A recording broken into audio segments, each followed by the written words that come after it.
Bom, Gênesis 2, 24, nós começamos daqui. Portanto, deixará o homem seu pai e a sua mãe, apegar-se-á a sua mulher, e serão ambos uma. Isso, feche seus olhos. Pai, em nome de Jesus, estamos aqui para falar de família, de casamento. O Senhor que criou esse negócio todo, o Senhor sabe que não é fácil para ninguém. Tem gente que entrou aqui pensando em divórcio. Tem gente que veio para cá já brigando, pai. Brigou porque um atrasou, o outro não chegou. E aquela coisa que o senhor sabe que o Satanás faz mesmo. Tem gente com problema com o filho, tem gente doente, mas o problema com sogra. Pai, porque o senhor sabe de tudo isso. Então tenha misericórdia desse povo, porque nós precisamos continuar junto. É difícil, mas nós vamos fazer o quê? Ninguém quer morrer. Então nos ajude a levar esse negócio até o fim. Que levemos o outro no cemitério. Em nome de Jesus, amém. Isso. Não rindo quando nós estamos orando, não. Ou é até que a morte o separe uma hora. Uma hora um tem que levar o outro, é ou não é? Isso aí. Isso é vitória, glória a Deus. For morrer, morreu. Fui até o fim. Você está rindo? Mas é sério. Preste atenção. A ideia do casamento é uma ideia de Deus. E o que é o casamento? Uma instituição autorizada por Deus a unir duas pessoas até que a morte os separe. Ok? Até que a morte. Onde? Pastor, a Bíblia diz o que Deus uniu, o homem não? Isso. Mas pastor, eu casei no candomblé. Deus estava lá? Estava. Talvez não no candomblé, porque o candomblé não casa ninguém, mas no cartório, na documentação. Lá casa. Eu não sou muito a favor de união estável, por exemplo. Por quê? Porque o status de uma união estável faz com que quem a fez permaneça solteiro. União estável não promove ninguém ao título de casado. Se você tem união estável, todas as vezes que você for alguém te perguntar casado, você diz não, eu tenho união, porque união estável não te promove a casamento, ou não te promove ao status de casado, que isso fique claro. Não gosto também muito porque você pode fazer união estável com diversas pessoas ao mesmo tempo, porque não tem nenhum papel que circula para verificar se você já é casado. Então muito cuidado, ok? Se só deu para fazer até hoje, estou aqui criticando não, só estou te dando informação, vim aqui para isso. Você analisa, não gostou, recebe esse mesmo e observa, tá certo? Porque se eu não vim aqui para falar só o que você gosta, já vou falar umas coisas que te agradam, mas também vou falar uns troços ruins para tu, tá certo? Então entenda uma coisa, a propósito do casamento é unir duas pessoas para sempre, até que a morte. Mas tem alguém que não gosta disso. Quem é? O tal do Satanás. Ele vai perturbar você, vai perturbar a sua mulher, vai perturbar a sua sogra. Sogra tem uma conexão com o mal. Vai perturbar seus filhos, vai perturbar você, tá certo? Então você precisa entender isso. Eu gosto dessa sinalização bíblica, porque presta atenção: deixará o homem seu pai e a sua, apegar-se-á a sua mulher, e serão ambos uma só. Quando é que a Bíblia diz que você está pronto para casar? Quando você está pronto para promover a sua família, ou não vou dizer promover, ou para promover o seu cônjuge a status de mais importante que seus pais. Você consegue entender isso? Depois que você casa, sua mãe é linda, maravilhosa, salve, salve. Mas agora ela é atriz coadjuvante. A véia vai para segundo lugar, Rubem Barrichello. Entendeu? Se não quebrar no caminho. É isso aí. Entenda bem. Tá certo? Então, enquanto você não conseguir colocar outra pessoa na sua vida num nível tão alto de importância, não se case. Vai por mim. Não casa não. Tá certo? Porque quando essa pessoa entrar, ela é a pessoa mais importante da sua vida. Fala assim, ela é mais importante que mamãe. Fala. Fala para o seu cônjuge se ele está aí. Se ele está aí, olha para ele, olha para ela e diga: você é mais importante que mamãe, que papai, que os nossos filhos. Isso, fala para seu marido: esse cara é você. Olha aí para ela, ela está falando, você está olhando para mim. Eu não sou sua mulher, rapaz.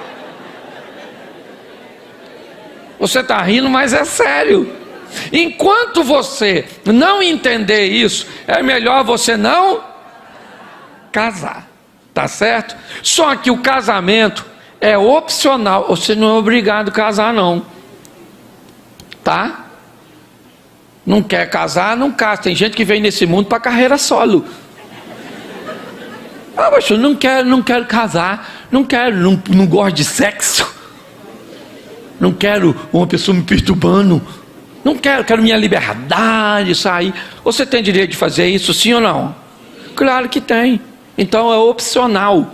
Só que se você for entrar, é bom você tentar saber o máximo possível do que é esse negócio, porque depois que entrou, segundo a Bíblia, casamento não tem rota de fuga, não tem saída de emergência, não tem nada. A outra opção é a morte. Fora alguns acidentes que vão acontecer no caminho, e a gente sabe que eles acontecem sim, e é verdade, mas a gente tem que ficar de olho na regra. A regra é até que a morte... Isso. Então como é que eu escolho? Deixa eu começar nessa linha do opcional. Tá bom? Bom, quem aqui não quer casar de jeito nenhum? Levanta a mão. Isso. Ó, tenho aqui 2. Isso. Lá atrás tem 3, aqui 4, ó, lá 5, isso aí. Deus a minha vida de celibato. Nunca mais pega ninguém, nunca mais é pegada, nunca mais nada. Louvado seja Deus, vai viver uma vida de pureza. Show de bola, boa escolha fizeste, já disse o apóstolo Paulo. Mas a maioria estão a fim de acasalar, de fazer amor, ainda que pouco, mas quer, aí casa. Essa é a ideia do solteiro, tá certo? Então, pastor, como é que eu escolho a pessoa para casar? Deixa eu começar daqui. Bom, é opcional, mas uma boa escolha é o princípio de tudo, ok? Então, por exemplo, dica, só dica, tá bom, gente? É só estou usando base de regra, tem exceções. Solteiro, evite casar com quem já casou. Deixa casado para casar com casado. Tem demanda. Fica preocupado, será que ele vai achar? Acha. Casado com casado, solteiro com solteiro, viúvo com viúvo. É, porque um já matou um, aí já é perigo com perigo. Todo mundo é perigoso, é quase um criminoso. Você está entendendo? Deixa. Então, para mim, é o seguinte: casado com casado, deixa. Se você é solteiro, pega alguém que ainda não casou e vai embora, vida que segue. Você que se divorciou, separou, sei lá o que aconteceu, também não sou obrigado a saber tudo. Você que conhece a sua história, na hora de procurar, procura alguém que já passou pelos caminhos, está meio traumatizado. Por quê, gente? Preste atenção. Vamos pegar um solteiro se casando com uma mulher, por exemplo, que já foi traída. Aí ele casou pela primeira vez, a mulher já foi traída, e a mulher é meio ciumenta porque já foi traída, e ele nunca traiu ninguém porque não casou, e ela casou com ele, e aí ele demora, ela diz: onde você está? Fazendo o quê? Com quem? Onde? Para seu carro, fala a quilometragem que eu vou aí agora. Chega em casa, encosta a mão na parede, abre as pernas, isso, dá logo uma revista. Qual é o grande problema? É que às vezes precisa-se ter maturidade para entender isso. As pessoas não fazem nada disso na hora de se relacionar, vão pela paixão, pelos impulsos. Mas o assunto é muito mais sério do que parece. Então é o seguinte: na hora de escolher, procure. Ah, pastor, quero casar com alguém que tem filho. Tem problema? Sim ou não? Claro que não, desde que você seja maduro o suficiente para entender que assim que você casou com a pessoa, o filho da outra pessoa passa a ser seu. E depois, se você tiver um com essa pessoa que já tem um, agora tu tem dois, olha que beleza. Um que tu fez e o outro que já veio pronto, nem trabalho deu. Mas não, as pessoas não têm maturidade para isso. Por quê que precisa ter maturidade? Porque tem a outra parte que foi embora.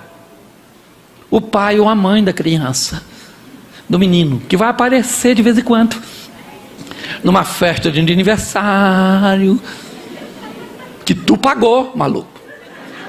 O miserável não deu um tostão e ele chega mascando um chiclete e fala: fala, filhão. E aí, menina, beleza? Papai tá aqui. Aí olha pra tua mulher, que é ex dele, e agora tá maneira porque tu tá fazendo manutenção. Aí fala: tua mãe tá legalzinha, hein? E o garoto torcendo para a restituição da família fala: pega papai, pega papai, pega papai. E quando você vai corrigir, o que ele fala? Não grita comigo, você não é meu pai. Estás a fim de encarar isso? Vai, simples. Entenda isso. Hoje eu me deparo com muitas situações que as pessoas têm sérios problemas para encarar essas coisas que para mim deveriam ser muito simples, deveriam ser observadas de uma forma muito clara, mas as pessoas não observam e se casam. Então evite. Viúvo, um viúvo, vai, isso é muito legal, certo? Casado, o divorciado, uma outra, deixa a turma limpinha. Limpinho não é sujo não, de sujeira não, é sem trauma, sem experiências ruins. Deixa eles se virar. Então na hora de escolher, se você nunca casou, por favor. Pastor, como é que começa o relacionamento? Já falei isso aqui e vou repetir. Relacionamento começa com admiração. É assim que acontece. Todo relacionamento, ou a grande maioria, você que é casado, quando tudo começou? Começou quando você olhou com os olhos de admiração para aquela pessoa. Ela já estudava contigo, morava no mesmo bairro, às vezes era até um amigo que você nunca tinha olhado com esses olhos, mas um dia você olhou e falou: nossa, nunca tinha visto por esse ângulo. Ela é gostosinha, olha só, aquele cabelo escorridinho, aquele cabelo, nossa, aquela boquinha carnudinha. Ai, gente, ou eu gosto da companhia, às vezes gosta, é uma admiração, certo? Que não tem nem a ver, mas você admira a pessoa, gosta da pessoa, ela é uma boa companhia. Então tudo começa com a admiração, e é muito maneiro. Lembra quando você olhou o seu namoradinho, seu marido hoje? Você lembra? Lembra o corpo que ele tinha? Lembra. Isso, tira a barriguinha, tira tudo, coloca cabelo, faz tudo direitinho, entendeu? Pega ela, lembra dela como é que ela era? Lembra. Legalzinha, juntadinha, os peitinhos tudo durinho, aquela coisa fantástica. Eu estou falando para adulto, não estou falando pornografia aqui não, poxa. Toda jeitosinha, toda, lembra? Lembra? Aí você falou: nossa, meu número, que fantástico. Você olhou para ele e falou: nossa, olha que voz máscula, que homão. Isso deve ser um reprodutor nato. Enganou a senhora. O nome disso é admirar. E isso pode acontecer com você mesmo depois de casado. Quem aqui já entrou num ambiente público e já não foi paquerado, mesmo depois de casado? A senhora entra naquela loja de departamento, enquanto a senhora está mexendo na roupa, de repente a senhora levanta os olhos e tem um homem bonito olhando para a senhora. A senhora fala: sangue de Jesus tem poder. Que é isso, meu Deus? Olha o Satanás que perturbando eu aqui, olha. Parece que aquele homem está olhando para mim, meu Deus do céu, está me admirando. Eu acho que é coisa da minha cabeça, Jesus. Ou seja, a senhora parou de olhar, mas a cabeça continua olhando, não é, na verdade? A senhora fala: porque ser admirado é maneiro demais quando alguém te olha com admiração, sim ou não? Aí a senhora fala: eu vou olhar de novo. Será mesmo? Não, eu acho que eu estou enganado, meu Deus do céu. Meu marido nem olho tem mais, meu Deus. E aí a senhora levanta o olho, não é que o cara está olhando para a senhora? Aí a senhora bota o olho e fala: Jesus de Nazaré. Oh, meu Deus do céu. Nossa, eu ainda estou maneira. Que isso, Jesus, me perdoa. Mas que sentimento gostoso que eu estou sentindo. Eu estou viva. Eu estou vivo. De repente a senhora levanta o olho. O que aconteceu? Foi embora. Não levanta a mão não, mas eu sei que já aconteceu. E foi muito legal. Porque ser admirado é legal, sim ou não? Sim. Isso aí. Então, admiração. Vamos para a próxima fase. Se você admirar alguém, mas não tiver desejo, essa pessoa vai ser um ótimo amigo. Mas se os desejos começarem a aparecer, aí seus hormônios estão escolhendo aquela pessoa. Aí você já olha, começa a dar um arrepio. Você fala: sangue de Jesus tem poder, que é isso? Meu Deus, o que eu estou sentindo? Aí você olha para ela, lembra? Aquele negócio chama tesão. Pode falar isso aqui, não pode, Formalhão? Pode. O pessoal aqui tem, não tem aqui? Aqui um lugar quente costuma ter bastante, não é verdade? Na friagem o negócio fica difícil. Tesão, desejo, aquilo que os hormônios entram em você. Quem criou tesão? Deus. Então, menina, pelo amor de Deus, não esconda seus desejos. Você é saudável quando você vê um menino que você admira e o seu corpo fala: olha, pensa nele, esfregando você. Aí começa a dar calor assim. O que é isso? Deus. Isso é Deus. Purinho. Se você olhar para um menino, menina, e não sentir nada, Deus foi embora. Você tem que olhar para sua namorada, rapazinho. Não interessa se você é crente, fala 3 tipos de língua estranha, ou você é batizado no Espírito Santo 3 vezes, ou você é um camarada extraordinário, já leu a Bíblia, é teólogo, achólogo, eu não sei quem você é, eu só sei de uma coisa: quando você olhar para sua namorada, você tem que falar: eu vou rasgar essa maluca no meio. Ele casa, não rasga nem na beiradinha, mas ele tem que ter desejo, admiração e, repita comigo, admiração e isso. O ambiente está sendo preparado, está havendo uma sinalização. Aí vem o respeito. Diferente de admiração e desejo, vamos levar um pouco de responsabilidade para isso. Respeito tem a ver com as ideias, com os valores, com os princípios, com a fé, com os limites. Eu quero colocar o respeito aqui com aquilo que vai observar as coisas com menos emoções, com mais razão, tá certo? Ele é lindo, maravilhoso, você admira, você tem desejo, mas ele é preguiçoso, morcego. Tem algum problema da senhora casar com um preguiçoso morcego? Sim ou não? Claro que não. O cara é discípulo do Batman. Não tem problema. Ele pode ser preguiçoso, acordar tarde, não saber fazer nada. Mas assim, ó, para casar com um morcego desse, a senhora tem que ser batiguel. A mulher do morcego, que já sabe que ele é um morcego, gente. Aí a senhora fala: não tem problema, ele é lindo, eu amo. Nossa, fantástico, ele não trabalha, mas eu trabalho. Ele não ganha dinheiro, mas eu ganho. E ele é meu homem. Beleza, dona. O que a senhora não pode é casar com o morcego sem saber que ele é morcego e depois querer que ele faça as coisas. Ele diz: nossa, meu amor, que horas é? 7 da manhã? Nossa, já amanheceu? Dá um beijo aqui, tá bom? Vai trabalhar, menina, que Deus te abençoe, te dê força, tá? Isso, fecha a porta direitinho. Vou acordar agora mesmo, tá bom? Vou levar o passarinho para passear, que ele tá cansado, e depois eu vou almoçar. Não tem problema. Se você respeita isso, se você tem o conhecimento disso, o problema é que as pessoas não observam nada disso antes de se relacionar e depois querem cobrar do outro. que aquilo que faça o que ele nem sabe fazer. Só que você queria que ela cozinhasse, mas a dona não sabe riscar fósforo. Mulher do século 21 tem que cozinhar, sim ou não? Sim ou não? Claro que não, gente. Homem do século 21 come? Não come.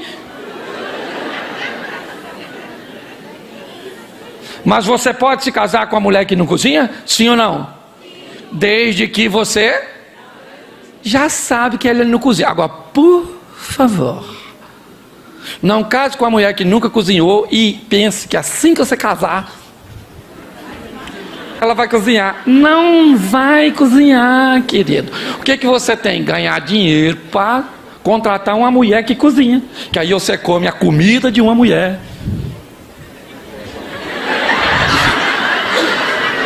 E come as coisas da outra. Você está conseguindo entender? Não, eu acho que não dá para ser mais claro do que isso. Porque parece que alguém enganou você, que você é ingênuo demais. Que as pessoas depois que casaram, elas tiram uma capa e agora você é um pobre coitado que foi ludibriado. Não vem com essa conversa comigo. Você tinha tanto desejo e admiração que deixou de avaliar as pessoas segundo o respeito. E sabe o que é pior? É que quando tem muito desejo e muita admiração, esses recursos, eles são tão fortes e poderosos que ele pode fazer com que você suporte algumas áreas de desenvolvimento. A mãe dela sempre foi essa cobra. Sempre, a véia assim. É uma naja cuspideira, nem precisa morder. De longe a bicha cospe. Mas você só foi descobrir isso 20 anos depois de casado. Por que é que depois de 15 anos, Cláudio, ele implica com mamãe, ele implica com papai, ele implica com meu irmão, ele não quer ir na minha casa? É fácil. Não implicava antes porque tinha muitos recursos que encobriam essas coisas. O grande problema é que a convivência, ela vai trazendo desgastes. E aí a admiração vai diminuindo. Aí o desejo vai diminuindo. E quando esses recursos vão diminuindo, inevitavelmente, coisas que você não via antes, começam a ver. Um dia, uma vez, Eduardo estava conversando comigo, falou comigo essa frase, que quando os recursos, ou seja, todas as vezes que a água baixa, o rio mostra as suas pedras. Os recursos baixaram, inevitavelmente. Você começa a enxergar no seu cônjuge coisa que ele sempre teve, mas que você nunca. Então, você viveu 20 anos com essa pessoa sem ver. Então, meu filho, volta a ser cego. O que eu tenho que fazer? Aumentar o nível novamente de admiração e de desejo. Que aí eu vou conseguir superar tudo isso. Se eu não entender isso, eu vou ter sérios problemas. Por quê? Porque o que eu quero é o tão sonhado amor. E o amor é o último que chega, gente. O primeiro a chegar é a admiração. O segundo a chegar é o desejo. O terceiro a chegar é o respeito. E aí o cenário está pronto para quem chegar? O amor. Aí o amor chega. Depois de admiração, repita comigo: admiração, desejo e respeito. Aí o amor chega. Bom, se o amor é o último a chegar, ele também é o último a sair, ele é o último a ir embora.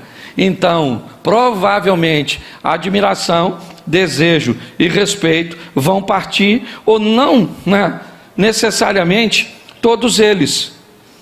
Mas nós vamos precisar entender e respeitar isso.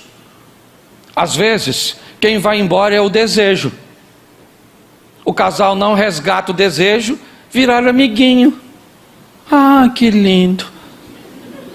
Ela faz comida para ele paga as contas dela, um chama o outro de meu amor, mas eles dormem em quarto separado, ou não tem mais encontro amoroso, porque o desejo acabou. Às vezes tem muito desejo, mas não tem respeito. Aí ele xinga, aí ela xinga a mãe dela, seu filho não sei o que, vai não sei aonde, taca esse negócio nele, seu cachorro, sua não sei o que, sua égua, eu vou largar você, sua mula, sua besta. Mas a hora que vai pra cama, maluco, o negócio fica frenético. O que é isso? Isso é muito desejo sem respeito. Não é disso que eu estou falando. Eu estou falando de um relacionamento onde tenha admiração, onde tenha desejo e onde tenha E se você sentir hoje, o que eu estou falando isso? Você precisa entender. Hoje, se você olhasse para o seu casamento, no que diz respeito à admiração, de 1 a 10, qual é a nota que você daria para seu cônjuge? Admiração. Se fosse desejo, qual é a nota que você daria para desejo? Não dá não, só pensa. Entendeu? Qual é a nota que você daria para respeito do seu relacionamento? Baseado nisso, você pode traçar a medida do amor. Tá certo? Então, quando alguém diz assim, pastor, eu não amo mais, a minha pergunta é, onde você estava quando o desejo, admiração e respeito estavam indo embora? Onde é? O que você estava fazendo quando tudo isso aconteceu? Se nós entendermos isso, queridos, isso pode nos ajudar a evitar sérios problemas. E olha que eu não estou nem falando de casado ainda, eu estou só falando de solteiro. Outra coisa, se você quer casar, levanta a mão de novo, solteiro. Arruma um lugar para morar. É aí, ó, tá vendo? Eu já morei com um sogro assim que casei. É uma perturbação. Uma perturbação. Você vai morar na casa dela, você fica nervoso, grita com ela. Fica quieta! A mãe dela fala, não fala assim com a minha filha. Aí você fala, minha senhora, não se mete, que ela é minha esposa. Seu cunhado fala, fala abaixo com a mamãe. Você vai fazer amor, não tem um lugar. Ô irmão, fica quieto, que o negócio está ficando difícil para tu. Escute só, você vai fazer amor, o quarto não tem uma suíte. Se você vai casar e não tem nem como fazer um banheiro, meu filho, espera mais. Junta dinheiro para fazer só um banheiro. Às vezes você não precisa de uma casa, só um banheiro dentro do quarto para você tomar banho. Se você puder, compra um frigobar para botar suas coisas, porque você bota lá fora, nego come tudo. A família parece descendente de gafanhoto. Tem tudo. E quando mora no quintal, porque tem turma que começa a fazer uma comunidade. Parece coisa indígena. Isso! Você vê. Aí a mãe mora aqui, que é o pajé. Aí mora um filho aqui, outro aqui. É uma comunidade. Você, para dar um danoninho pro seu filho, você tem que prender ele dentro de casa. E alguém ficar na janela de olheiro, dando cobertura. Ai, meu filho, come rápido. Vambora.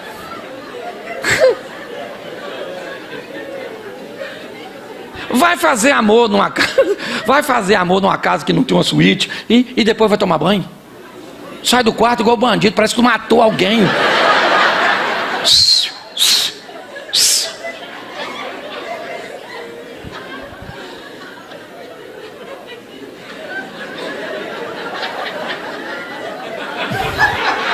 O ato sexual não pode ter nenhuma sonoplastia. Se tiver,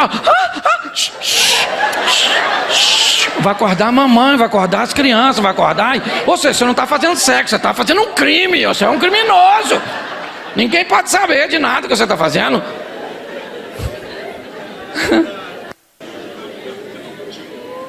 Aprenda. Outra coisa, o que acontece na casa do casal não se leva para a casa dos pais. Você briga com seu marido, liga, mamãe.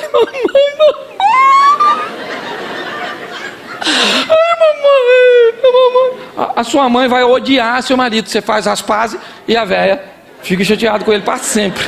Porque ô velhariada para ter memória boa. Aí você coloca toda a sua família contra o cônjuge e depois você faz as pazes, quer que todo mundo faça também. Não vai fazer. Você demonstrou para sua família que havia um sofrimento, que aquela pessoa, certo, que eles amam, fez você sofrer. E aí é comum isso acontecer. Mas as pessoas não se preparam para nada dessas coisas. Nada.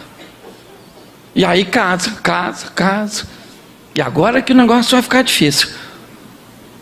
Sabe? Porque conversar é fácil no namoro. Briga no namoro é mole. Porque quando você briga namorando no noivado, como é que você falava com ele? Seu cachorro, vai embora! Nojento! E ele saía cantando pneu na bicicletinha dele. Lá ia ele embora, chateado, aborrecido e xingando. Essa mulher é tudo uma praga, não quero saber, agora acabou. E você ia para sua casa, agora acabou. Não quero ele nem pintado. Ia para casa, falava com sua mãe, desabafava. Agora chega, mãe, que eu estou cansada. Acabou. E a velha tem experiência. Calma, minha filha, você está nervosa. Não, agora acabou. No dia seguinte, quem é que aparecia lá? Ele. Aquela cara lavada. Que pensa num bicho de memória curta, homem.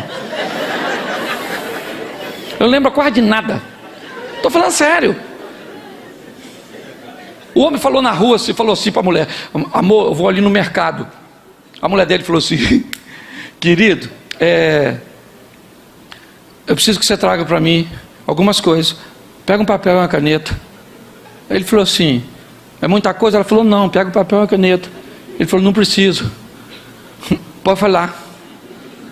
Ela falou: pega um papel e uma caneta. Ele falou: pode falar. Ela falou: quero leite, alho e arroz. Ele foi embora. Pagou o negócio dele, foi no mercado, parou, pensou.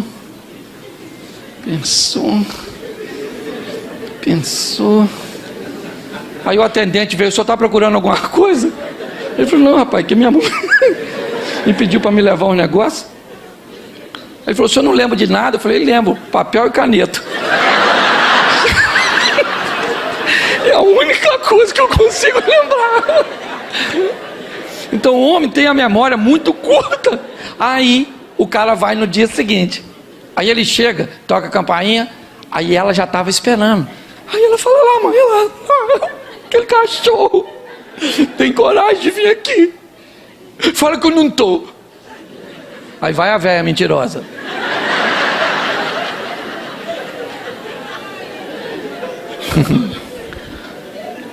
Ela não está não, meu filho. E ela está lá atrás da cortina olhando. Tá sim, não tá. Ela fala: meu filho, vai embora, vem outra hora. Vocês estão nervosos, ainda está muito recente. E aí ele diz: então tá bom. Quando ele está saindo, quem é que sai? Que é? Aí a velha mentirosa e abduzida do ambiente sumiu. Igual o profeta Elias, foi no Rio de Moinho pro céu. E aí fica. Aí nessa área o cara é bom. Se ela aparecer, ela perdeu o jogo. Que ele fala assim: chega aí, garota. Vem aqui, menina, falar com você aqui rapidinho assim. Você no namoro.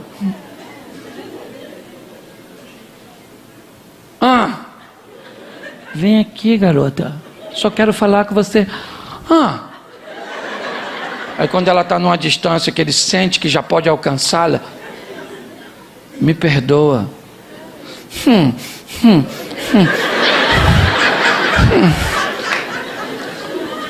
Eu te amo. E agora quem é que está olhando lá da cortina? A velha mentirosa pensando: eu também já passei por isso. Os relacionamentos, eles andam muito mais próximos do que você possa imaginar. Então é importante que você procure ter o mínimo. Eu não estou dizendo que você tem que casar com toda a estrutura. Não é isso. É muito legal você começar a vida e construir a vida com alguém num ambiente de aluguel, com poucos móveis, com quase nada. E vocês vão construindo as coisas juntos, formatando uma história juntos. Aí chegam os filhos. É muito agradável isso, sim ou não? Mas as pessoas não podem dar essa de desentendido, que não sabe quem a pessoa é. Não pode. O cara é mentiroso, ele é mentiroso. Você pode amar o mentiroso, beleza, mas o seu amor não vai fazer com que ele deixe de ser mentiroso, preguiçoso. Ela aprenda a cozinhar, a mãe dela se transforme num anjo. A velha até voa, mas é de vassoura, entendeu? Então é importante olhar isso.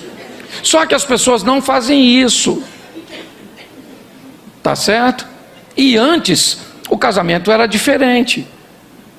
Hoje as coisas estão num ambiente descartável. Ou você casa bem, ou não vai durar muito tempo. Porque essa geração é uma geração que não costuma consertar as coisas, ela costuma descartar as coisas. Porque descartar é mais fácil do que consertar. Então tem um tópico que eu quero trabalhar com você aqui, do livro, que é a comunicação. Eu coloquei aqui como primeiro porque eu amo diálogo. Fala assim, é conversando que a gente se desentende. Eu já falei isso, você já deve ter me ouvido falar, mas é importante você entender que, primeiro, o mundo masculino, ele conversa com um propósito, e o mundo feminino com outro propósito. Uma mulher, por exemplo, quando ela quer pedir um conselho, ela não quer o que está pedindo, ela só quer um ouvinte, alguém que vai prestar atenção nela. Só que no mundo dos homens, conselho pedido é conselho dado. Então o cara casa com uma mulher, ela fala, amor, eu estou numa situação difícil, preciso saber o que fazer. Aí você acha que ela quer. Observe uma mulher escutando uma outra que está pedindo conselho, e veja como é que elas conversam. Primeiro aprenda a conversar com elas, porque mulher é audiovisual, e também elas gesticulam quando falam. Por quê? Não sei. Olha, elas encostam a mão, passam a mão no cabelo. Nossa, menino, que você está com cabelo macio, como é que você está? Pensa um homem fazendo isso contigo. Nossa, irmão, seu cabelo está tão bonito. Falou, tira a mão de mim, maluco, você é louco, rapaz, sai fora. Tá pensando o quê, rapaz? Eu, hein? Os mundos são diferentes. Então, quando uma mulher pede conselho a outra, você pode notar, a outra vai olhar para ela, ela vai ouvi-la, ela vai esboçar reações, ela vai fazer tudo enquanto está ouvindo, e a outra está falando, ela está aqui, sério? Que isso? Menina, que absurdo, nossa, que...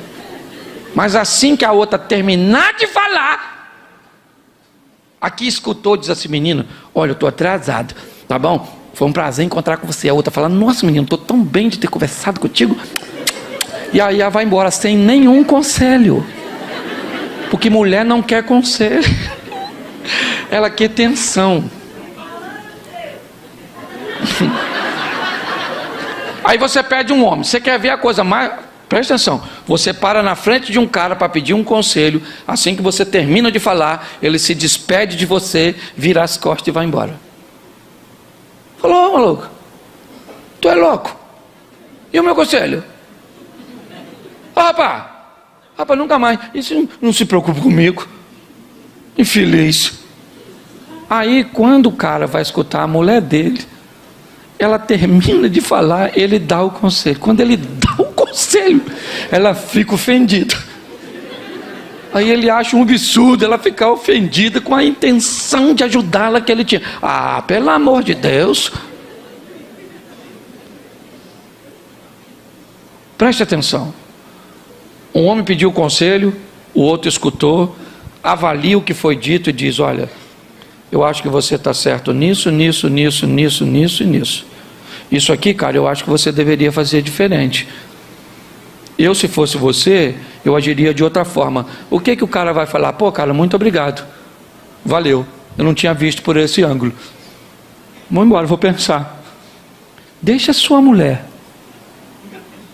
te pedir um conselho, você olha, avalia tudo e diz para ela: ó, mediante o que você me disse,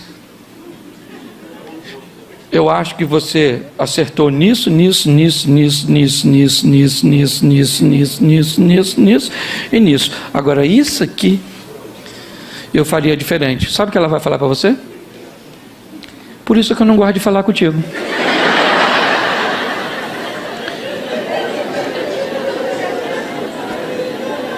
Porque você nunca é a meu favor. Você sempre é contra mim. Minha vida não anda porque você me puxa para trás. Mas ele concordou com você em quase todas as coisas, sim ou não? Porém, quando uma mulher pede um conselho, ela não, mas ainda quer atenção. É isso. Porque o homem pensa: então para que eu vou escutar, se ela não quer? É só escutar. Às vezes minha mulher: Cláudio, queria falar um negócio muito sério. Eu vou lá. Fala, querida. Não, porque aconteceu isso, isso, isso. Eu falo: caramba, sério, velho? Nossa, menina. Mas isso é um negócio muito... Meu Deus. E o que você fez? Aí ela começa: eu fiz isso.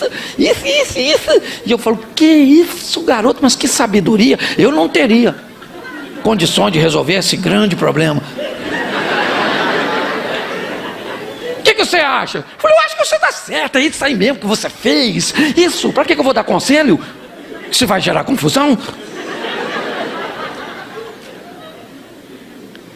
Então, tá assim de gente brigando por nada.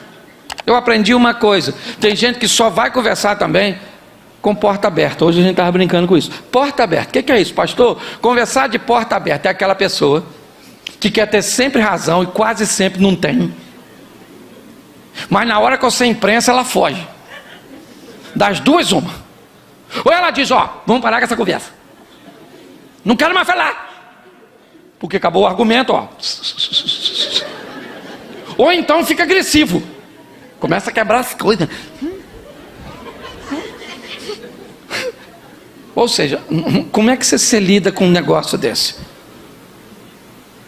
Então é bom que você entenda. Se você vai dialogar, primeiro, você tem a maneira que a pessoa fala, o vocabulário que existe para ela. Eu vou usar uma palavra aqui, por favor, tá? Não é só para... Esse dia um cara falou comigo assim: pastor, eu vou largar minha mulher. Eu falei: por quê? Ele falou: porque ela me mandou ir a merda. Eu falei: sério?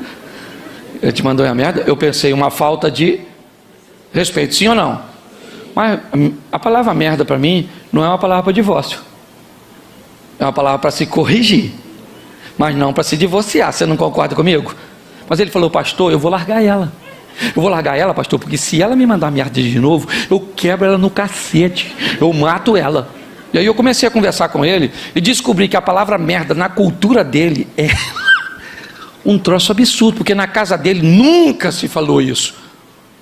Se ele pronunciasse essa palavra na casa dele, o pai quebraria os dentes dele.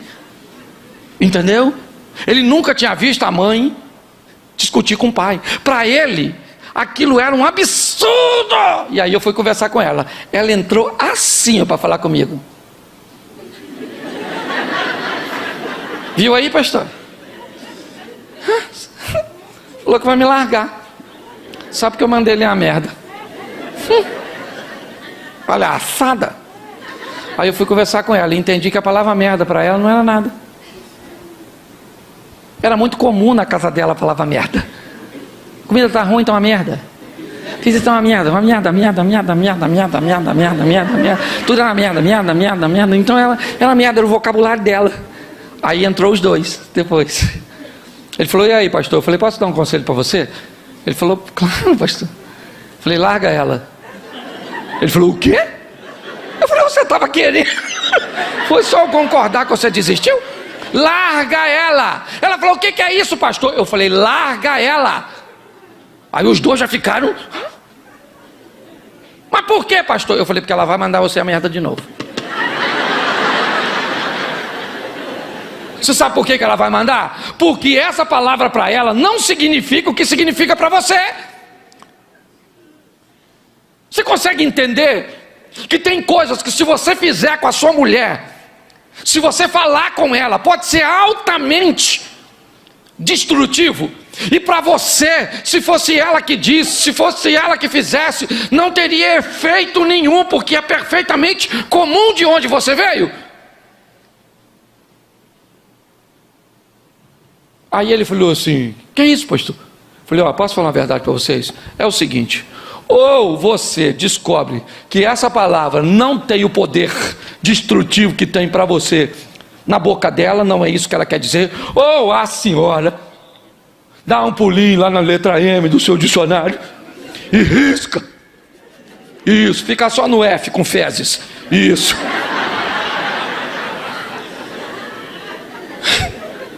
Passou 6 meses mais ou menos isso. Eu encontrei com um casal, e aí a gente guarda a fofoca. Encontrei os dois falando e falei assim, e aí, mano?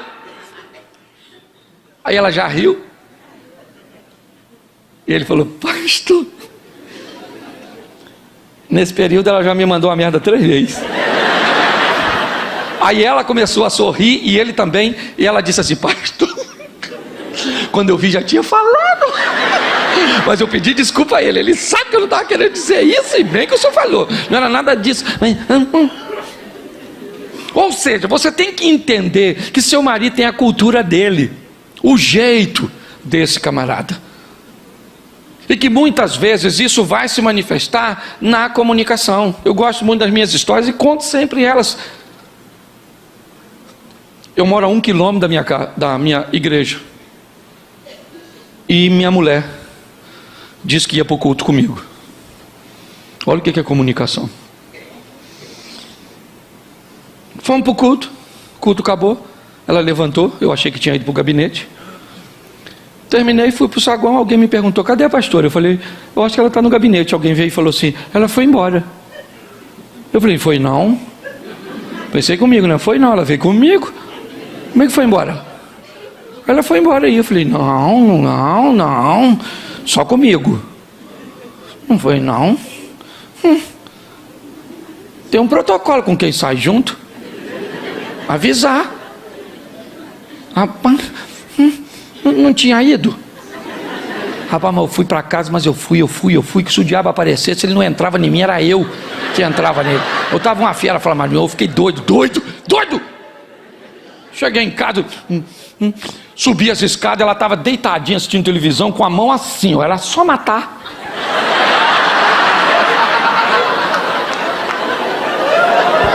Era só eliminar e estava pronto. Mas eu estava com ódio, porque eu sou gente. Tem gente que pensa porque eu falo de família não tem briga lá em casa. Eu sou muito diferente da minha mulher, muito diferente, muito. Aí eu reuni minhas forças que sobrou e falei mansamente, querida, a quem você avisou para me avisar que você tinha vindo? Ela falou, ninguém. Quando ela falou ninguém, gente, aí eu me retirei. Porque aí eu não aguentava mais, eu fui tomar banho, eu falei, meu Deus, por que me desamparaste? Senhor, isso é uma falta de educação, isso é um absurdo. Eu jamais faria isso com ela. Eu jamais faria isso com ela. E a gente pensa que o que você jamais faria com o outro jamais faria com você. Neném, pensou, né? Fui tomar banho e comecei a orar, falar com Deus lá embaixo do chuveiro. Falei, Senhor, eu falo de casal, muito difícil isso. Poxa, e eu tenho muita dificuldade para reclamar com Deus da minha mulher, porque tem hora que eu não sei se ele é meu pai ou se ele é meu sogro. Eu vou bem devagar, porque eu estou falando mal da filha dele. Mas que me mata. Aí eu tô, quando de repente lá da sala vem uma voz manso, suave: Cláudio, que jantar? E jantar. Quero jantar nada, eu quero perdão, pedido de perdão. Eu quero que ela diga: eu errei, eu tinha que ter te avisado, eu tinha que ter deixado uma mensagem, um WhatsApp, alguma coisa.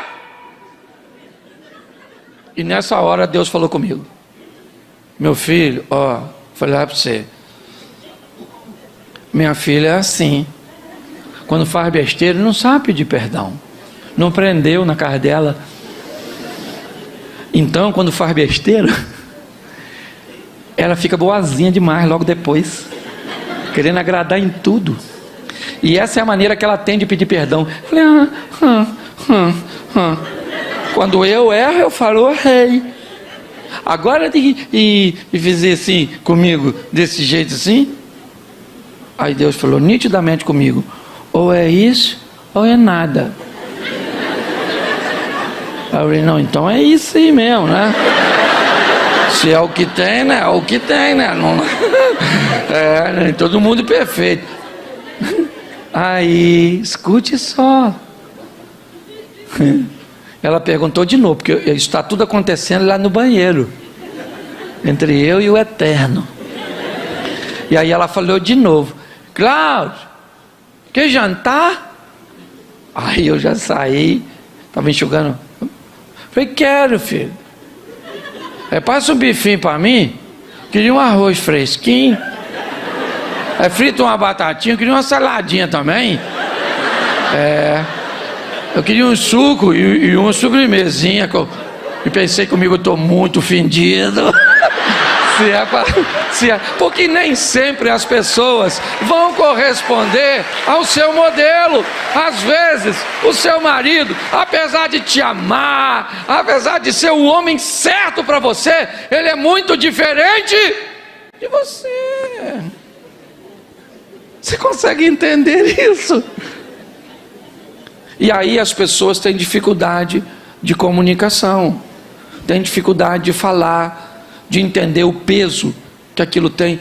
Às vezes as pessoas, um cara vem me narrar uma história: pastor, eu traí minha mulher. Oh, sério, cara, traiu? Pastor, e ela não quer mais viver comigo, pastor. Eu nunca fiz isso, foi a primeira vez, eu nunca mais vou fazer, pastor. E ela não quer me perdoar. Manda a mulher vir. Aí vem a mulher. A última coisa que a mulher fala é do adultério.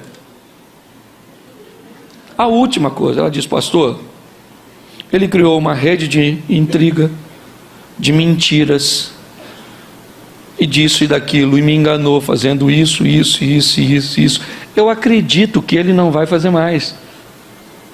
Ele não é um homem ruim, mas todo o sistema que ele criou para sustentar a traição fez com que eu não confie mais dele, não quero mais viver com ele, porque ele me enganou de uma tal forma que o engano que ele fez, a maneira que ele usou para esconder aquele erro, que para ela nem era tão grande, pelo menos para aquela mulher que eu estava conversando. E eu descobri que o motivo pelo qual ela estava se separando dele, e se separou, não teve nada a ver com adultério. Porque às vezes o que você pensa que fere seu cônjuge não é o que feriu. Quando nós vamos conversar no diálogo franco, objetivo, nós descobrimos o que realmente aconteceu naquela história. Hoje muitos casais têm muitas dificuldades de conversar, ou mesmo aqueles que conversam bem, a pauta é muito ruim. Eles têm tempo para falar dos filhos, da igreja, dos negócios, das contas, do dinheiro, mas nunca tem tempo para falar de si mesmo. Essa é a grande verdade para muitos. Muitos acabam vivenciando isso de uma forma muito difícil. E com isso, pessoas vão viver mudanças temporárias, o que é o caos para os relacionamentos. porque isso vai fazer com que você perca credibilidade. Uma das coisas mais preciosas que você pode ter é credibilidade. Perder a credibilidade num relacionamento, seja com seu cônjuge, seja com seu amigo, seja com seu cliente, é algo altamente destrutivo.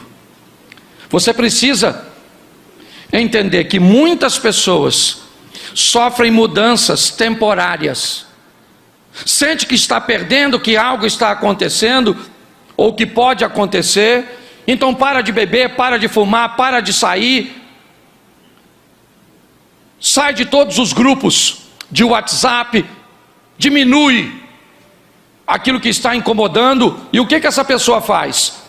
Seria muito legal, ela vê que o seu relacionamento melhorou, ela vê que as coisas se encaixaram, porém elas, depois de um tempo, elas voltam para outros grupos, elas voltam a conversar com ex-namorados, com grupos que conversam sobre assuntos que já sabe que causou a briga há meses atrás, e volta a sair, e volta a beber, e volta a fumar, e volta a chegar tarde, e volta a andar com quem não devia, e volta a trazer para dentro de casa aquelas pessoas que criaram problemas lá atrás. O que isso vai fazendo? Vai removendo de você sua credibilidade. Isso vai vagarosamente destruindo seu relacionamento. Há um tempo atrás um cara falou comigo: pastor, chama minha mulher aqui e diz para ela que eu a amo. Eu falei: quem tem que falar para sua mulher que você a ama é você. Ele disse: mas ela não acredita em mim, mas ela gosta tanto do senhor, que se o senhor falar com ela vai acreditar. Eu falei: por que ela não acredita em você, cara? Ele disse: posso falar a verdade para o senhor, pastor? Falando a verdade, é que eu já falei um montão de vezes, pastor, e eu não mudo, e ela não acredita mais em mim. Eu falei: então, você acabou com a sua reputação e agora quer desgraçar a minha? Eu não vou falar nada, não vou falar. Ele ficou chateado comigo, mas eu não falei, certo? Por quê? Porque ele não ia mudar. Gente, nós precisamos entender que não é fácil para ninguém. Mudar é um grande desafio, porque todas as vezes que você planeja uma mudança, o seu cérebro não quer. Ele vai lutar com todas as forças para que você continue sendo quem você é, fazendo o que você faz. Por quê? Porque isso faz com que ele gaste menos energia, tenha menos esforço. Todas as vezes que você planeja mudar, você vai enfrentar um grande obstáculo. Qual é? O confronto entre o conflito da mudança e a satisfação da mesmice. Esse é um ambiente de muita batalha, de muita luta, porque o propósito é destruir sua credibilidade. Ah, pastor, esse dia um garoto falou comigo: pastor, minha mãe não me deixa ir a lugar nenhum. Por quê, pastor? Eu digo: porque você não tem credibilidade. Pessoas que não têm credibilidade enfrentam esses problemas. Nós precisamos entender: é fácil mudar, sim ou não? Não. Mas é possível mudar, sim ou não? Sim. Agora, qual é o problema? Eu vou mudar para quê? As pessoas sempre me perguntam isso. Para quê, pastor? Para que eu vou mudar? Eu vou mudar para o meu marido e ele vai continuar a mesma pessoa? Eu vou mudar para minha esposa e ela vai continuar a mesma pessoa? Então, peraí, deixa eu entender. Sua mudança, ela é condicional. Você só vai se tornar uma pessoa melhor se o outro se tornar também. E se isso não acontecer, como é que funciona? Se ele resolver não mudar por algum motivo, ou ela resolver não mudar. Há mais ou menos 10 anos atrás, eu resolvi fazer algumas mudanças no meu comportamento. Eu fui criado num lar de traição. Essa é a grande verdade. Eu vi muitas traições acontecerem por onde eu passei. O que que isso fez?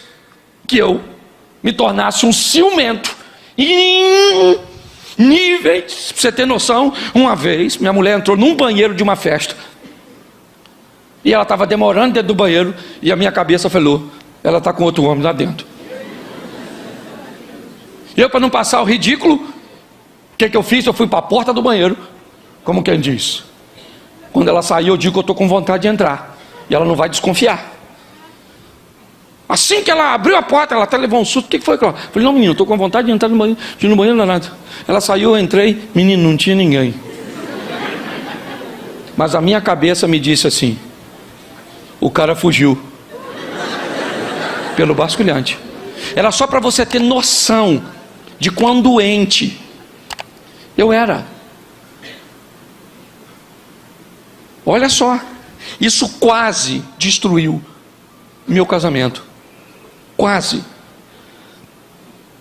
Hoje eu continuo ciumento, do mesmo jeito.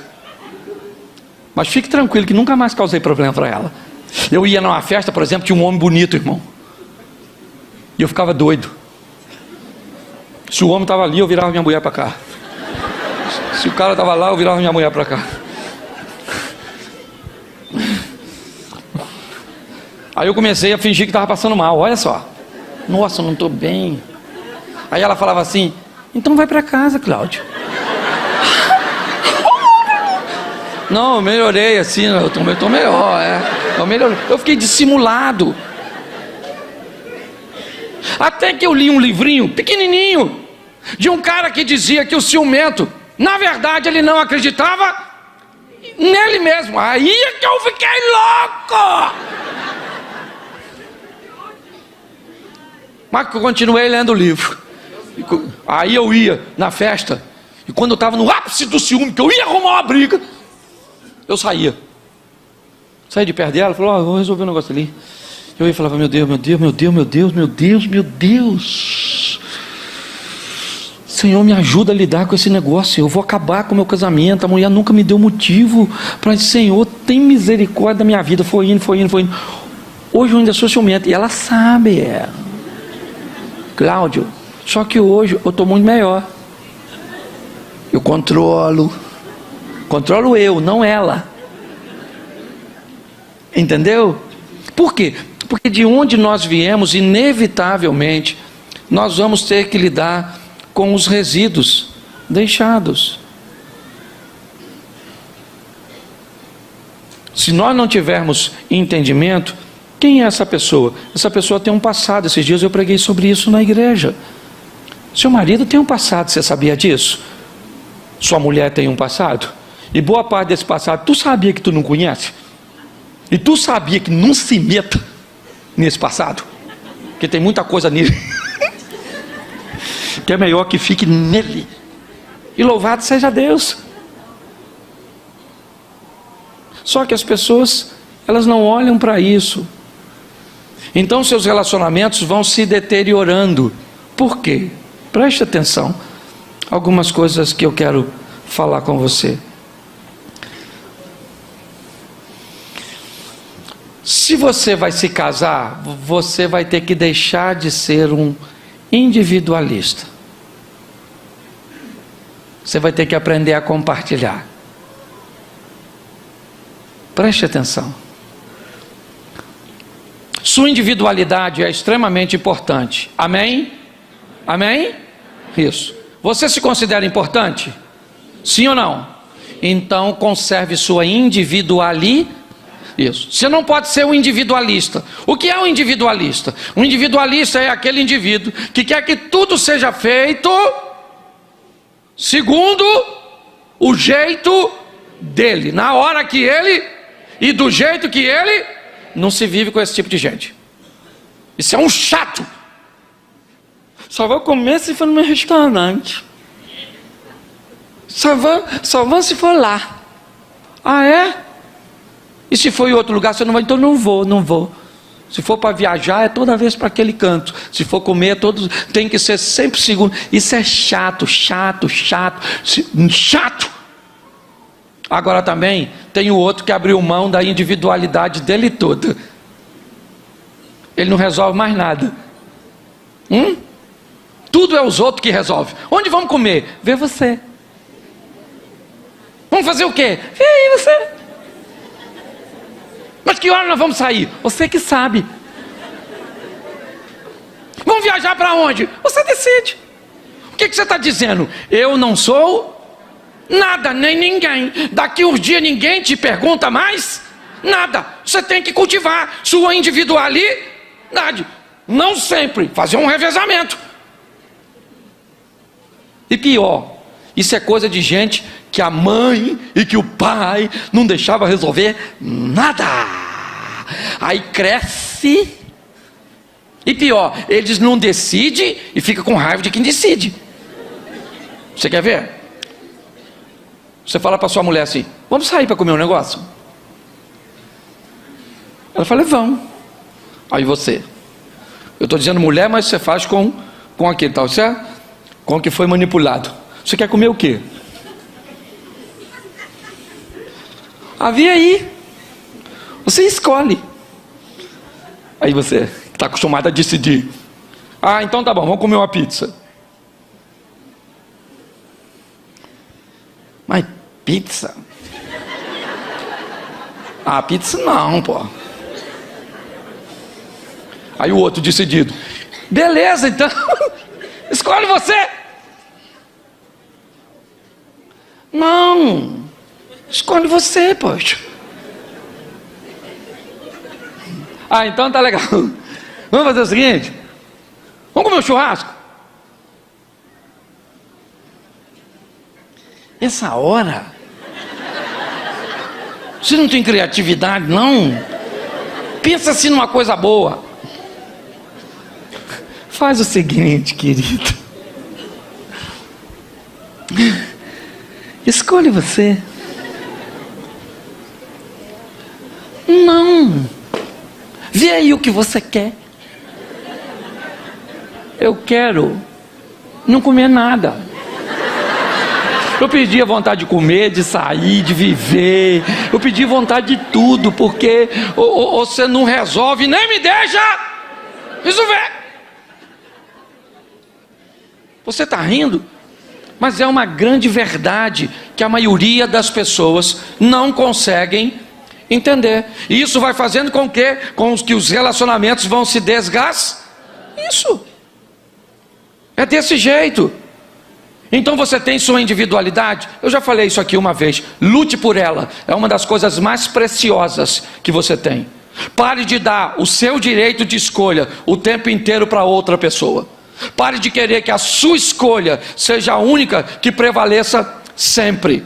Sua individualidade tem que ser estabelecida, porque isso faz com que você sinta, primeiro, que você faz parte dessa família, que você faz parte desse relacionamento, que em algum momento as coisas são feitas segundo o seu modelo, segundo o que você quer. Pessoas que vão dando o direito ao outro a escolher. Ah, esse dia a mulher falou comigo: pastor, eu vou largar meu marido, sabe por quê? Eu não escolhi a cor da minha casa, eu não escolhi os móveis da minha casa, eu não escolho nada, a cor do meu carro, eu não escolho nada. Eu fiquei louco. Chamei o cara e falei: meu irmão, deixa eu falar uma coisa para tu. A sua mulher vai te largar, cara. Não faz sentido você não dar a ela nada de escolha. Ele falou assim: pastor, o senhor não está entendendo. Ela não escolhe nada. Se eu deixar para ela escolher, não pinta a casa. Se eu deixar para ela escolher, nós não temos móveis. Se eu deixar, para ela escolher o carro, ela não sabe o carro que quer. Se ela tem o carro que tem, da cor que tem, só tem porque eu dou e não tem problema. Eu olhei e descobri o que é. Ela foi alguém que foi anulada ao longo do tempo. As pessoas estão assim. E pior, todas as vezes que você vai conversar com elas, o que elas fazem? Transferem responsabilidade. Tem uma coisa que eu detesto mais do que divórcio. E quando eu digo divórcio, eu digo pelo motivo errado. Mas sabe o que é? O casamento de pessoas. que continuam casadas, infelizes e não mudam nem acreditam nas mudanças. Porque está assim de gente, ó. Assim, ó. Pastor, é isso mesmo. Casamento é desse jeito. Casamento é isso mesmo. Não, não é não. A vida é desafiadora. Tudo que você faz, a gente trata no livro, deixa resíduos. Sim, tudo que você fez, tudo que te aconteceu ao longo da sua caminhada, deixou resíduos em vocês e em mim. Resíduos que nos deixam ciumentos, resíduos que nos deixam avarentos, resíduos que nos deixam introvertidos. Inevitavelmente, nós vamos ter que lidar com todas essas coisas. Por isso, muitas vezes, você está conversando sobre um assunto na sua casa e no meio do assunto, um dos dois traz algo de 10, 15 anos atrás, de meses atrás, que não faz sentido, nem na pauta ele está. Mas o que é isso? Isso são resíduos que estavam lá, que não foram tratados, que não foram vistos. E é isso que tem destruído famílias. Nós não somos perfeitos e não vamos ser. Essa é a grande verdade. Mas nós podemos viver junto? Sim. Eu digo sempre para minha mulher, não vai ser fácil, mas vai valer a pena. Nós temos 32 anos de casado. É desafiador? É. Temos filhos, netos. Mas eu posso dizer para você hoje, meu relacionamento é muito melhor do que era no começo. Porque nós amadurecemos. Nós não estamos casados com a pessoa errada não, gente. Nós temos que aprender a lidar com essa pessoa que Deus colocou na nossa vida, ou que nós escolhemos. Às vezes eu não sei nem se é Deus, porque às vezes bota a culpa nele, mas não foi você que escolheu. Era esse homem que a senhora queria? Não era, mas foi o que a senhora pegou. Tem 7,8 bilhões de pessoas, como é que a senhora ia acertar para apanhar um só? Então o segredo é pegar essa pessoa e buscar entender quem ela é de verdade, as imperfeições que nós chamamos de defeito. E me permita brincar aqui mais uma vez, vamos fazer um cafezinho. Eu gosto de brincar isso, principalmente com o mineiro. Bota água para ferver, sim ou não? Sim ou não? Coloca o pó na água, sim ou não?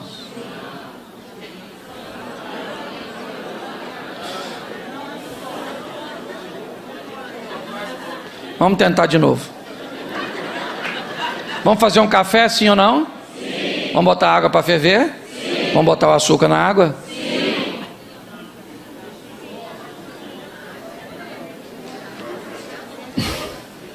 Vamos botar água para ferver? Sim. Vamos botar o pó no coador? Sim. Não vai ter jeito. Vamos deixar o café para outra hora, ok? Deixa eu te falar uma coisa. Se eu boto o café, se eu boto o pó na água, passo a água com o pó no coador, coloco o açúcar, o que eu fiz? Se eu pego a água, boto para ferver, coloco o pó no coador, passo a água no pó, no coador, e depois coloco o açúcar, o que eu fiz? Se eu coloco a água para ferver, se eu coloco o pó na água, se eu coloco o açúcar na água, com o pó, misturo, e eu jogo no coador, o que eu fiz? Porém, eu fiz café de maneira... Pois é. Essa tal de diferença virou defeito. Quando o seu marido faz algo diferente de você, parece que vira defeito. Quando as pessoas não seguem um modelo que você acha que está certo, e é isso que tem acontecido. São essas imperfeições naturais que estão destruindo os relacionamentos. O que nós precisamos é de um pouco mais de diálogo, um pouco mais de afinidade. E para mim já ir caminhando, casado.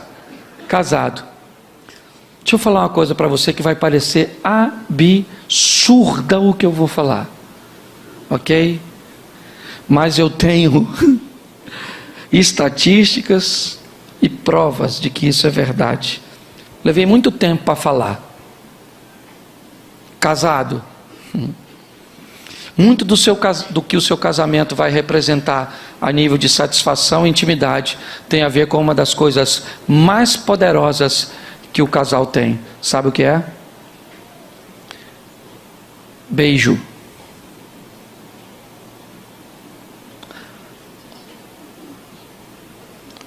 A maioria dos casais casados pararam de beijar direito. Riram de quê? Eu não escutei, o que foi?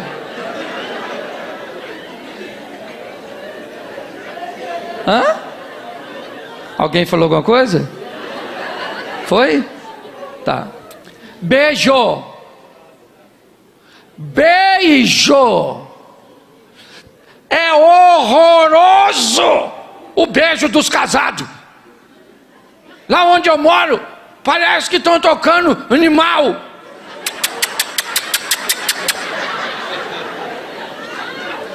Você pegar um casal casado, não interessa a idade que tu tem. É lógico que você tem sua intimidade. Talvez você seja tímido, não vai fazer isso na frente dos outros. Mas você tem que puxar a nega véia para perto. Isso. Antes de beijar, dá uma... Isso. Uma desarticulada na língua.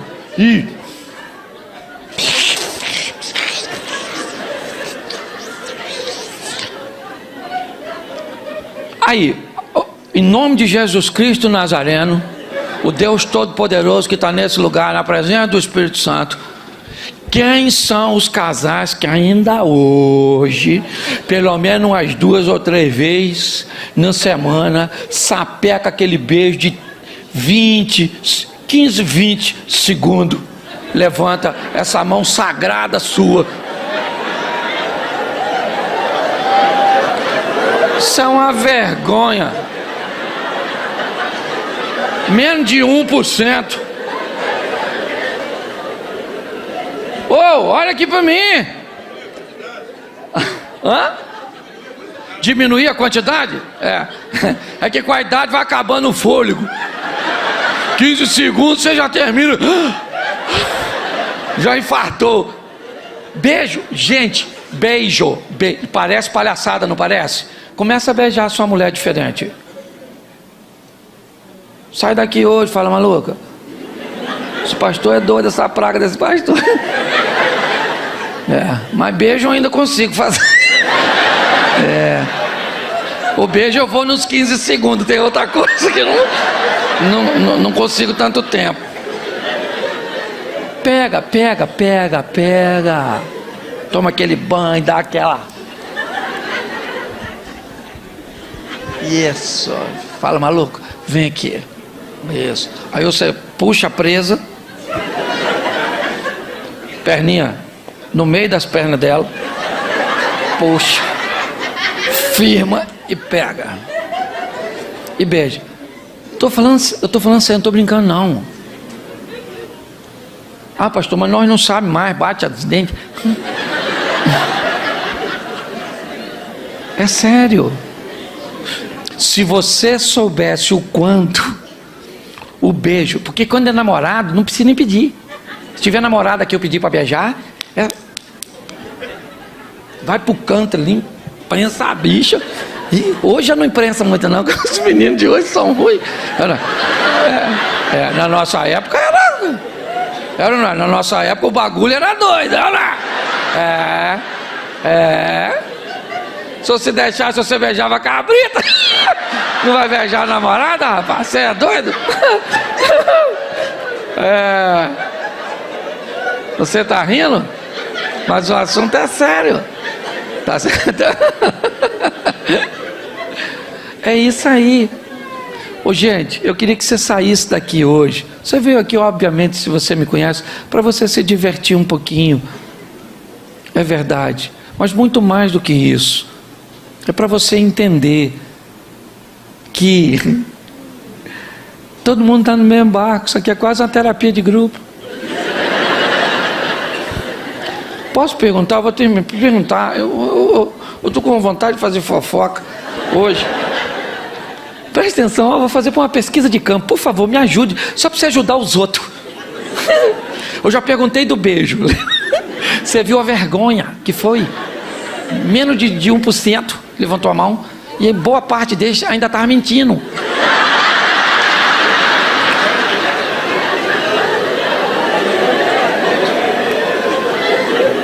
Quantos aqui, só para você ver como é que é um negócio assim, ó. Quantos aqui fazem amor 3 vezes por semana?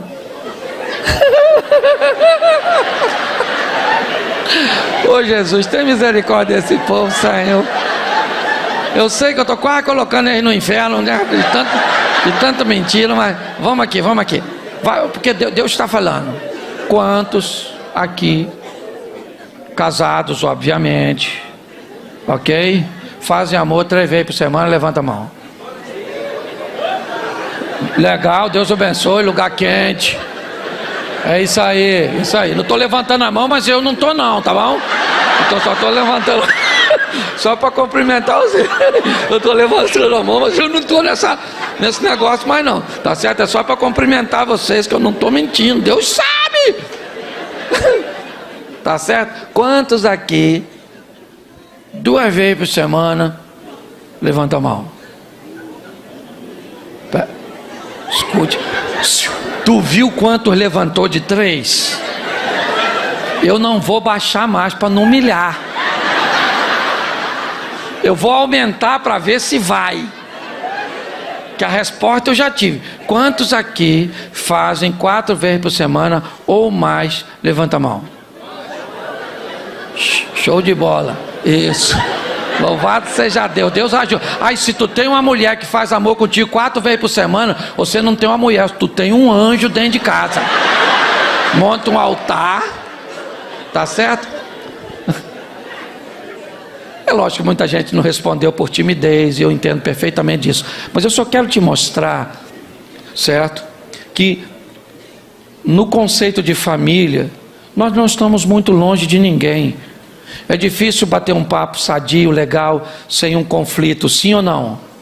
Dependendo da pauta que vamos trazer à tona, pode ser quase insuportável. Todas as vezes que tentamos manter, podemos gerar um conflito.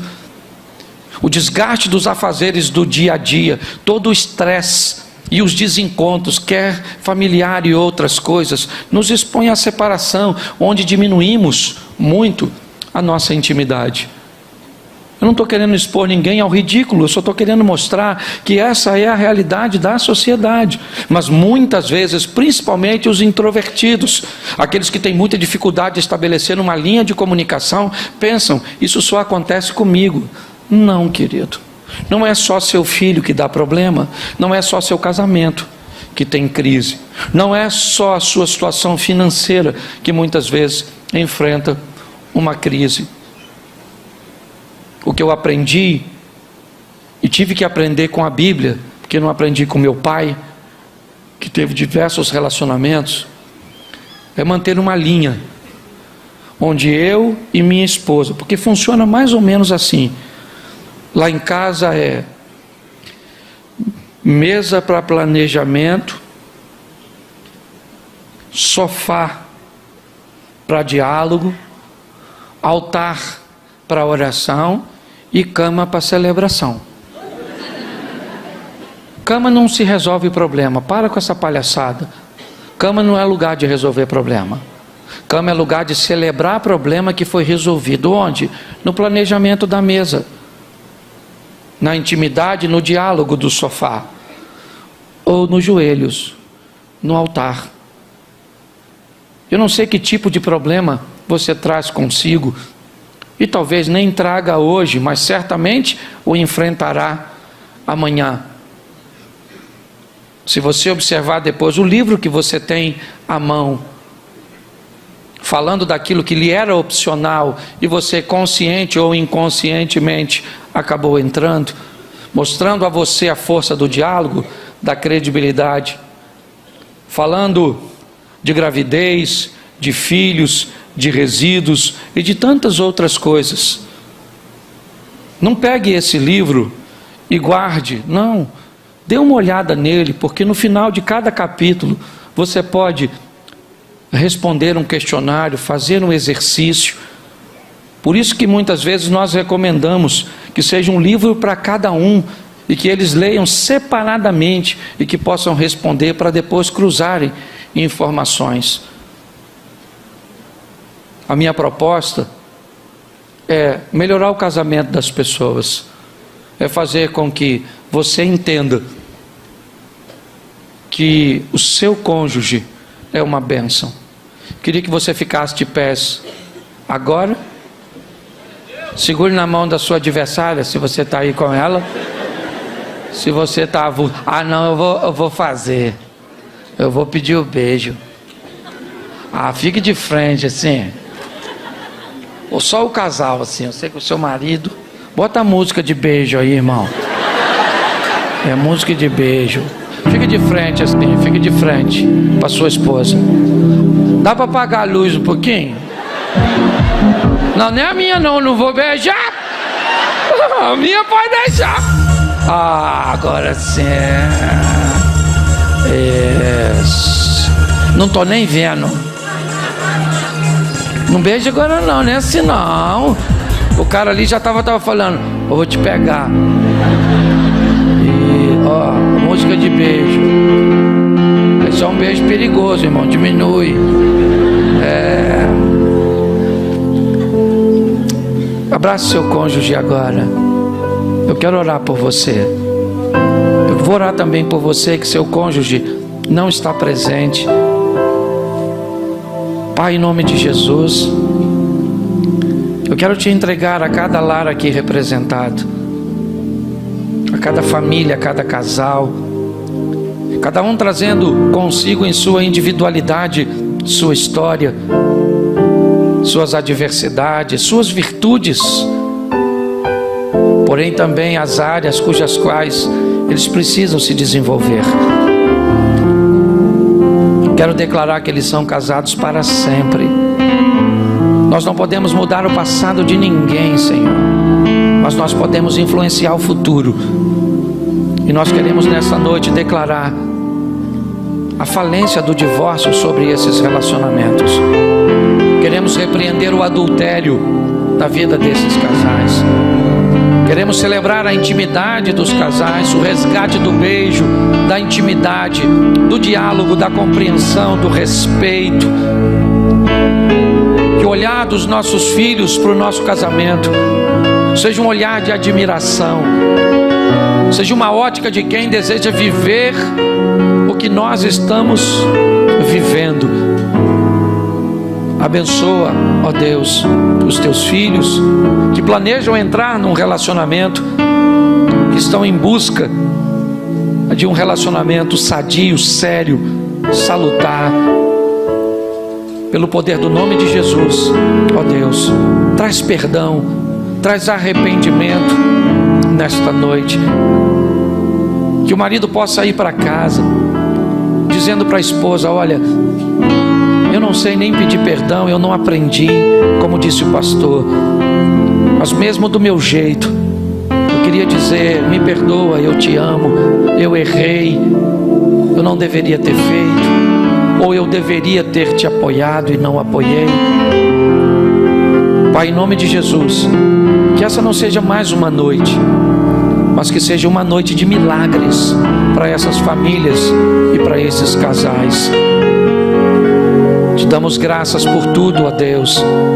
Continua conosco, em nome de Jesus.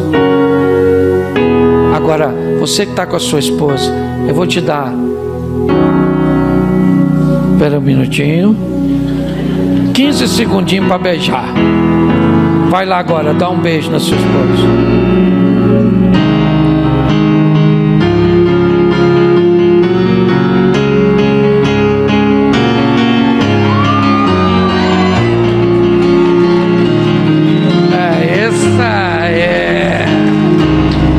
Glória a Deus. Só acendo as luzes, queria só fazer uma oração ainda e uma perguntinha muito séria e de muita maturidade. Se nos últimos 6 meses, a pauta divórcio tomou conta do seu diálogo, nos últimos 6 meses, a pauta divórcio, vamos nos separar, acho melhor cada um ir para o seu lado, fez parte do seu diálogo, eu queria que você saísse e viesse aqui à frente. eu quero orar por você. Se fez, sai do seu lugar e vem aqui. Ninguém quer entrar na sua intimidade, ninguém quer te expor. Esse é um trabalho sério, que fique claro isso. Você que está aí em cima não precisa vir aqui embaixo, é só sair e ficar de frente para mim aqui. Eu já vou terminar, mas eu quero orar por você. Isso. Pegue sua esposa, traz para cá. Pegue seu marido. É só para me mostrar a você que o que parece ser algo que tenha tentado destruir apenas o seu casamento. Quantos casamentos têm enfrentado isso? E eu só perguntei 6 meses. Se eu prolongar aí um pouquinho mais, você pode ter certeza que o número vai duplicar. Traga seu casamento para cá. Não quero saber se vocês estão brigados, não quero saber se vocês já chegaram aqui chateados, eu não quero saber disso. Eu não tenho poder para reverter isso. Traga seu casamento para cá, porque o Senhor está aqui, porque a misericórdia do Senhor está aqui. Isso. Se você está só, agora mentalize seu cônjuge. E você que está com o seu cônjuge aí, segure na mão dele agora. E me ajude, igreja. Me ajude, porque talvez hoje você não esteja com essa pauta, mas você sabe muito bem que há tempos atrás você enfrentou algo que talvez não disse para seu cônjuge, mas passou por sua cabeça. Porque às vezes a maneira mais fácil que temos é de pensar em desistir. Hoje, graças a Deus, esse assunto não está na sua pauta, mas já esteve. E se não esteve, amanhã poderá estar. E hoje nós estamos orando por eles, mas amanhã eles podem estar orando por nós. Estendo as mãos para cá, igreja. A isso, para eles. Pai, em nome de Jesus, nós queremos entregar aos nossos irmãos, que a força que os une seja muito mais poderosa que a força que está sendo empregada para separá-los. Nós abençoamos os nossos irmãos, pedimos que a tua misericórdia se estenda sobre a vida dessas mulheres, dessa vida desses homens, das feridas, das humilhações, das dores, das crises, dos problemas financeiros, dos problemas familiares, ó Deus, dos desencontros conjugais, que tudo isso, ó Deus, fora a força que o maligno tem usado, que o diabo tem usado para tentar destruir a nossa casa, a nossa família e os nossos filhos, nós jogamos por terra hoje e destruímos da vida dos nossos irmãos e declaramos que eles são casados para sempre, para a honra e glória do teu nome. Fortalece a tua filha e o teu filho nesta noite, e assim já te agradecemos por tua misericórdia, em nome de Jesus. Você pode aplaudir o Senhor e dizer amém. Que Deus abençoe vocês, que Deus abençoe a casa, a família de vocês, amém. Glória a Deus.